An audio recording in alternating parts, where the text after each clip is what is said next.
ನಟ ರವಿ ಮೋಹನ್ ಅವರ ಮದುವೆ ಕತೆ ಏನು? 2009ರಲ್ಲಿ ಮದುವೆಯಾಗಿರುತ್ತೆ. ಆರತಿ ಹಾಗೆ ರವಿಯವರ ಮದುವೆಯಾಗಿದ್ದು 2009ರಲ್ಲಿ.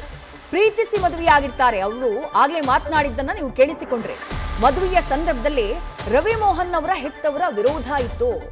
ಆದ್ರೆ ಆ ವಿರೋಧವನ್ನು ಮೀರಿ ಹಠ ಹಿಡಿದು ಆರತಿಯವರನ್ನ ಮದುವೆಯಾಗಿದ್ರು ರವಿ ಮೋಹನ್. 2009ರಲ್ಲಿ ಇವರ ಮದುವೆ ಕಾರ್ಯಕ್ರಮ ಸಮಾರಂಭ ನಡೆದಿದ್ದು. ಆರತಿ ಖ್ಯಾತ ಟಿವಿ ನಿರ್ಮಾಪಕಿ ಸುಜಾತಾ ವಿಜಯ್ ಕುಮಾರ್ ಅವರ ಪುತ್ರಿ. ಈ ದಂಪತಿಗೆ ಇಬ್ರು ಮಕ್ಕಳಿದ್ದಾರೆ. ಆ ಇಬ್ಬರು ಮಕ್ಕಳ ವಿಚಾರವಾಗಿ ಇವತ್ತು ಕಣ್ಣೀರು ಹಾಕ್ತಾ ಮಾತನಾಡಿದ್ರು. 2024ರಲ್ಲಿ ಇವರಿಬ್ರು ಕೂಡ ಡಿವೋರ್ಸ್ಗೆ ಅಪ್ಲೈ ಮಾಡ್ತಾರೆ. ಆ ಡಿವೋರ್ಸ್ ಕೇಸ್ ಇನ್ನೂ ಕೂಡ ನಡೀತಾನೆ ಇದೆ ಕೋರ್ಟ್ನಲ್ಲಿ. ಇನ್ನೂ ಕೂಡ ಡಿವೋರ್ಸ್ ಆಗಿಲ್ಲ. ಆದರೆ ಡಿವೋರ್ಸ್ ಆಗೋ ತನಕ ನಾನು ಇನ್ಮೇಲೆ ಯಾವುದೇ ರೀತಿಯಾದಂಥ ನಟನೆಯಲ್ಲಿ ನಾನು ಭಾಗಿಯಾಗೋದಿಲ್ಲ ಅಂತ ಹೇಳಿ ರವಿ ಮೋಹನ್ ಘೋಷಣೆ ಮಾಡಿದ್ದಾರೆ. ಅಂದ್ರೆ 2024ರಲ್ಲಿ ಇವರ ವೈವಾಹಿಕ ಜೀವನದ ಬಿರುಕು ಇದು ಹೊರಗಡೆ ಬಂದಂಥ ನಂತರದಲ್ಲೇ ಕೆಲ ಸಮಯದ ನಂತರ ಕೆನಿಷಾ ಅವರ ಎಂಟ್ರಿ ರವಿ ಮೋಹನ್ ಅವರ ಲೈಫ್ನಲ್ಲಾಗಿತ್ತು. ಅದಾದ ನಂತರ ಬಹಿರಂಗವಾಗಿ ತಮ್ಮ ಸ್ನೇಹದ ಬಗ್ಗೆ, ತಮ್ಮ ಫ್ರೆಂಡ್ಶಿಪ್ ಬಗ್ಗೆ ತೋರಿಸಿಕೊಂಡಿದ್ರು ಕೆನಿಷಾ ಅವರು. ರವಿ ಮೋಹನ್ ಅವರ ಒಂದು ಈವೆಂಟ್ ಆಗುತ್ತೆ ಕಳೆದ ವರ್ಷ. ಆ ಈವೆಂಟ್ ನಲ್ಲಿ ಕೆನಿಷಾ ಭಾಗಿಯಾಗಿದ್ರು. ಸ್ಟೇಜ್ ನಲ್ಲಿ ಹೋಗಿ ರವಿ ಪರವಾಗಿ ಮಾತನಾಡಿದ್ರು. ರವಿಯವರು ಕೂಡ ಕೆನಿಷಾ ಬಗ್ಗೆ ಮಾತನಾಡಿದ್ರು. ಕೆನಿಷಾ ಮೋಹನ್ ಅವರ ಕಾನ್ಸರ್ಟ್ಗಳಲ್ಲಿ, ಆಕೆ ಸಂಗೀತಗಾರ್ತಿ, ಅವರ ಕಾನ್ಸರ್ಟ್ಗಳಲ್ಲಿ ರವಿ ಮೋಹನ್ ಭಾಗಿಯಾಗ್ತಾ ಇದ್ರು. ಈ ರೀತಿ ಬಹಿರಂಗವಾಗಿ ತಮ್ಮ ಸ್ನೇಹವನ್ನ ಪ್ರದರ್ಶಿಸಿದ್ದವರು ರವಿ ಮೋಹನ್ ಹಾಗೆ ಕೆನಿಷಾ. ಆ ಕಾರಣಕ್ಕಾಗಿನೇ ಸೋಷಿಯಲ್ ಮೀಡಿಯಾದಲ್ಲಿ ಅವರ ವಿರುದ್ಧ ಆಕ್ರೋಶ ವ್ಯಕ್ತವಾಗಿತ್ತು.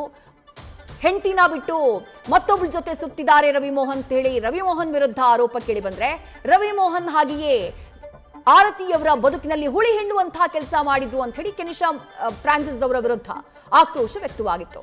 ಇದೆಲ್ಲದಕ್ಕೂ ಕೆನಿಷಾ ನಿನ್ನೆ ಸ್ಪಷ್ಟನೆಯನ್ನ ಕೊಡ್ತಾರೆ. ಮತ್ತೊಂದ್ ಕಡೆ ಬಿಟ್ಟು ಹೋಗ್ತೀನಿ ಅಂತ ಹೇಳಿ ಪೋಸ್ಟ್ ಅನ್ನ ಹಾಕ್ತಾರೆ. ಅದಾದ ನಂತರ ಇವತ್ತು ರವಿ ಮೋಹನ್ ಮಾಧ್ಯಮದ ಮುಂದೆ ಬಂದು ಕಣ್ಣೀರ್ ಹಾಕಿದ್ದಾರೆ.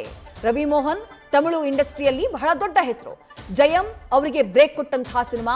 ಆ ಸಿನಿಮಾ ಬಂದಂತಹ ನಂತರದಲ್ಲೇ ರವಿ ಅನ್ನುವಂತಹ ಹೆಸರಿನ ಮುಂದೆ ಜಯಂ ರವಿ ಅಂತ ಹೇಳಿ ಅವರು ಸೇರಿಸಿಕೊಂಡಿತ್ತು.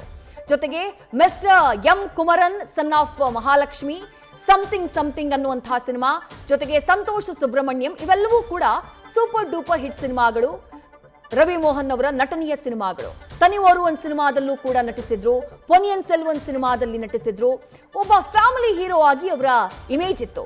ಕ್ಲೀನ್ ಇಮೇಜ್ ಇದ್ದಂಥ ಒಬ್ಬ ನಟ ಅಂತ ಹೇಳಿ ಪರಿಗಣಿಸಲ್ಪಟ್ಟಿದ್ರು ರವಿ ಮೋಹನ್.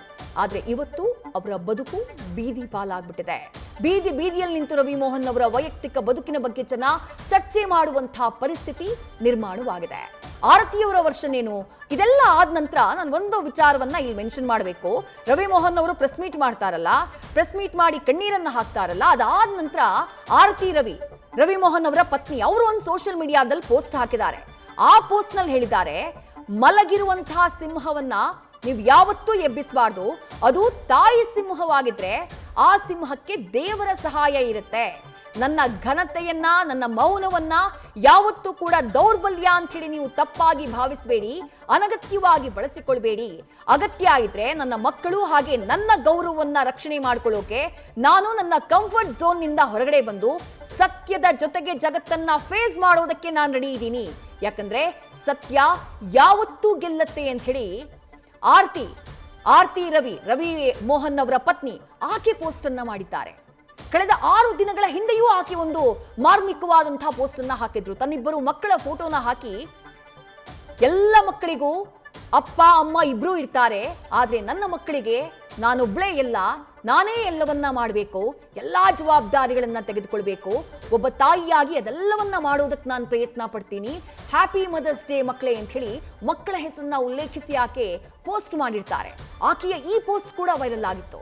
ಈ ಪೋಸ್ಟ್ ಹೊರಗಡೆ ಬಂದಂತಹ ನಂತರದಲ್ಲೂ ರವಿ ಮೋಹನ್ ಹಾಗೆ ಕೆನಿಷಾ ವಿರುದ್ಧ ಆಕ್ರೋಶ ವ್ಯಕ್ತವಾಗಿತ್ತು. ಮಕ್ಕಳನ್ನ ದೂರ ಇಟ್ಟು ಮಕ್ಕಳಿದ್ದಾರೆ ಅನ್ನುವುದನ್ನು ಕೂಡ ಪರಿಗಣಿಸದೆ ಬೇರೆ ಹೆಣ್ಣಿನ ಜೊತೆ ಓಡಾಡ್ತಿದ್ದಾರೆ ಅಂತ ಹೇಳಿ ಆಕ್ರೋಶ ವ್ಯಕ್ತವಾಗಿತ್ತು.